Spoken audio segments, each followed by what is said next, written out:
They walk among us with quiet precision, a subtle mask draped across their faces. Smiles are measured, laughter practiced, and the eyes often tell a story that no one hears. There is a weight in the silence, a constant balancing act between who they truly are and who the world expects them to be. Hiding emotions is not merely an act of deception, it is a delicate survival skill, honed over years of unnoticed pain, subtle judgments, and fleeting moments of vulnerability that were never received. Beneath the calm exterior lies a turbulent landscape of longing, fear, and quiet despair. And yet, to the outside world, everything seems ordinary, even graceful. To hide is to endure. To endure is to survive. To survive is to carry the invisible burden of emotions too fragile to share. Chapter 1: Recognition of the Mask. They move through the world carefully, their expressions measured, each gesture calibrated to avoid revealing too much. A smile may appear at the right moment, but it is often hollow, a performance learned over time.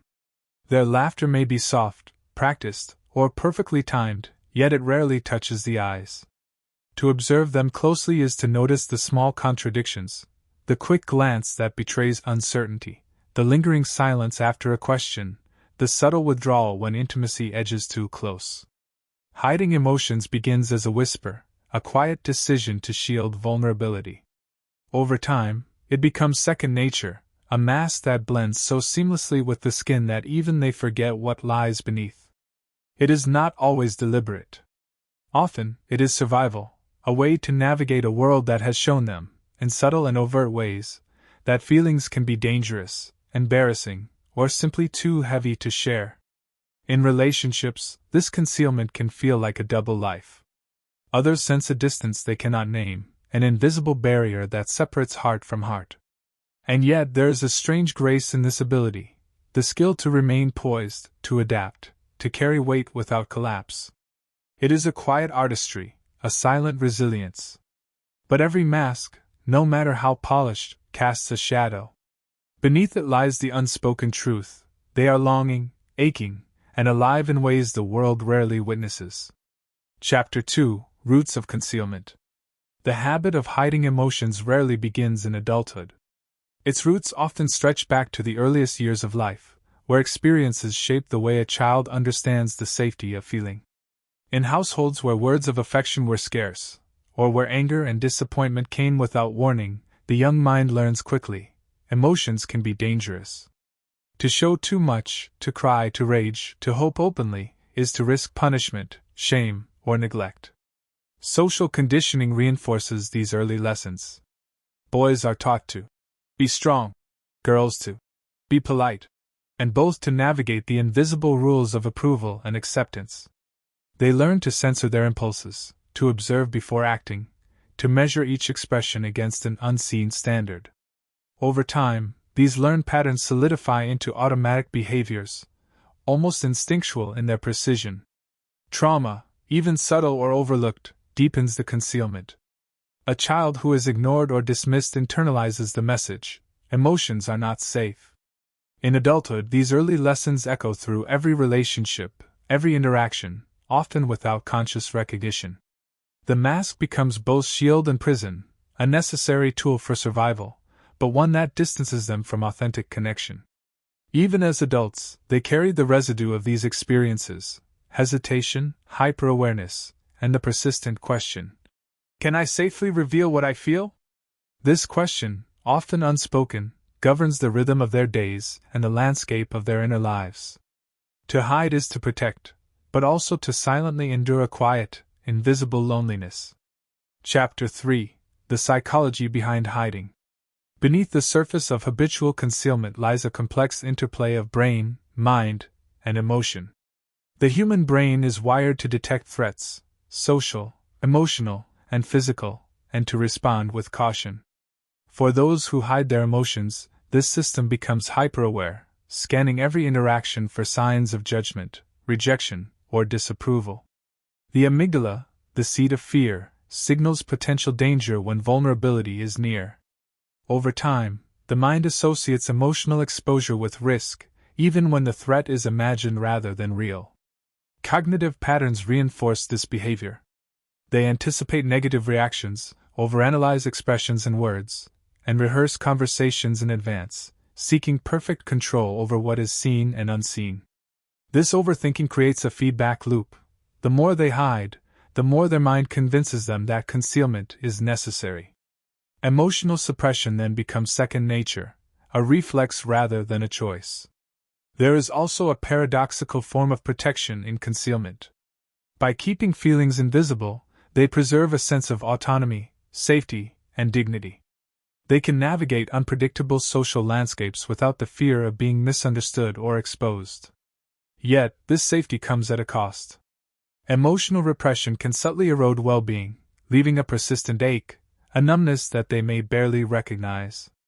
In essence, the psychology of hiding emotions is not about weakness or avoidance, it is a complex survival mechanism.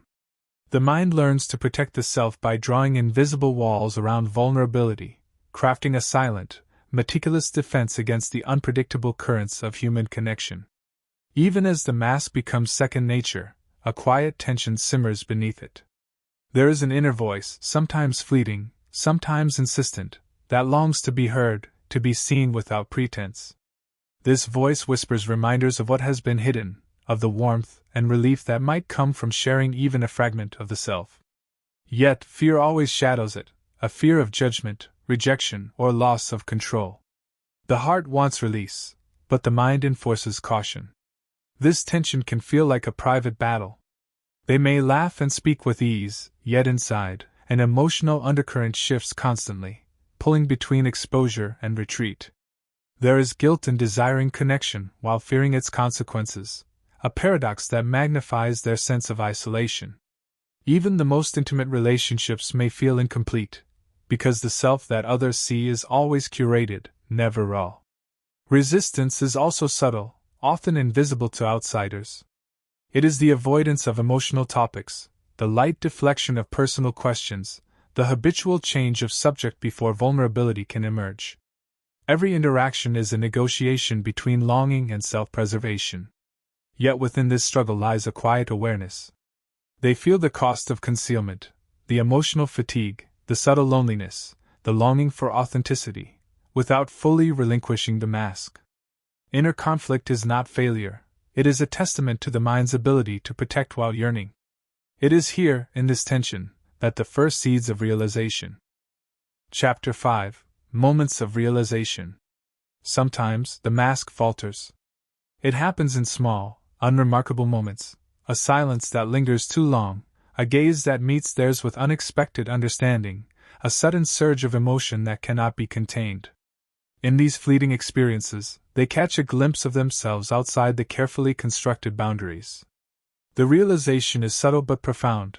Hiding comes at a cost, and the self they protect is not fully alive. These moments often begin with reflection. A memory surfaces, a pattern becomes visible, or a conversation leaves an echo that cannot be ignored. They notice how much energy has been spent shaping perceptions, guarding feelings, and negotiating each social exchange. There is an ache in acknowledging the extent of their concealment, but also a curiosity, a quiet wonder at the possibility of revealing even a fragment of what lies beneath. Psychologically, these realizations activate awareness of the self as separate from the mask. The prefrontal cortex engages, allowing for insight, perspective, and conscious choice. They can see the layers of habit, fear, and protection and recognize the subtle ways these patterns have influenced relationships, decisions, and self-perception. Though these awakenings are often delicate and transient, they mark the turning point. For the first time, the person glimpses a different way of existing, one where vulnerability is not a threat but a facet of being human. The awareness is quiet, almost imperceptible, yet it plants a seed for the possibility of deeper emotional honesty and connection. Chapter 6: Healing and Integration. Healing begins not with grand gestures, but with the gentle acknowledgement of what has been hidden. They start to recognize that their emotions are not flaws or weaknesses, but parts of a complex, living self that deserves attention and care. Integration does not demand complete exposure, nor does it promise a life without masks. Instead, it offers the possibility of selective authenticity, choosing when, where, and with whom to reveal the truths that matter most. This process often unfolds quietly. They may share a thought with a trusted friend, allow a tear to surface in solitude, or simply notice an emotion without immediately suppressing it. Each small act becomes a thread, weaving together fragments of self that have long been kept apart. Over time, these threads form a tapestry that is richer, deeper, and more flexible than the rigid concealment that once defined them. Psychologically, healing strengthens emotional regulation, fosters resilience, and deepens relational intimacy. The nervous system learns that vulnerability does not always bring danger, and the mind begins to loosen its strict enforcement of the mask. They develop a capacity to feel fully, to respond authentically, and to inhabit their inner life without fear. Yet, integration is also a form of quiet courage. It asks for patience, gentleness, and acceptance of imperfection. It acknowledges that hiding was once necessary, and that even as they step into openness, the old patterns may return.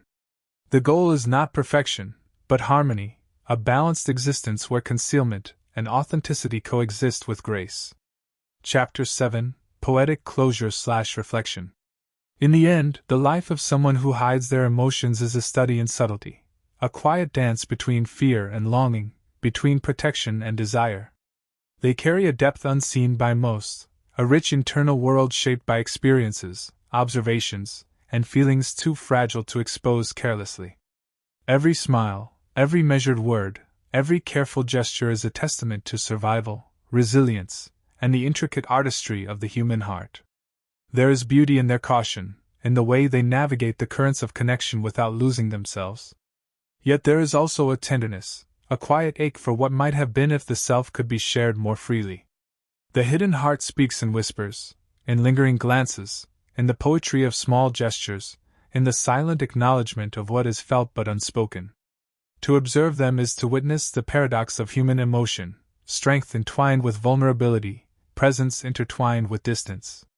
They teach us that concealment is not weakness, but a form of adaptation, a bridge between the inner world and the external one. And perhaps, in that balance, there is wisdom. The mind learns, slowly, that hiding and revealing need not be enemies. That the depth of a concealed soul can coexist with moments of genuine openness. And in that delicate equilibrium, the person discovers a quiet liberation, the freedom to be both guarded and alive, both private and profoundly human. In the stillness of hidden emotions, life continues, complex, luminous, and endlessly resilient.